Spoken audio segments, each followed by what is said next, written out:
یونان کے علاوہ سدرہ کا یہ درخت ہندوستان کے ہمالیہ سلسلوں میں بھی پایا جاتا تھا۔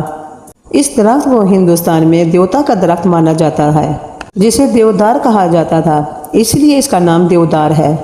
جبکہ عرب میں سدرہ کے اس درخت کو ازر کہا جاتا تھا، جسے شجرۃ اللہ کے نام سے یاد کیا جاتا ہے۔ یہ تینوں نسل کے درخت دراصل ایک ہی خاندان سے تعلق رکھتے تھے، اور اسی خاندان میں بیری کا درخت بھی شامل ہے۔ اسی لیے اسلام سے قبل عربی کتابوں میں بیری کے درخت کو سدرہ ہی کہا گیا ہے۔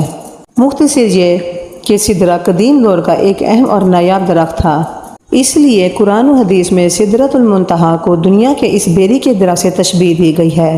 لیکن سدرۃ المنتہا جو 7ویں آسمان پر موجود ہے، اس دنیاوی بیریوں کے درخت کے جیسا بالکل بھی نہیں ہے۔ حضرت عبداللہ ابن مسعود نے فرمایا کہ سدرۃ المنتہا 6 آسمان پر ہے۔ زمین سے اوپر جانے والی چیزیں سدرہ پر آ کر رک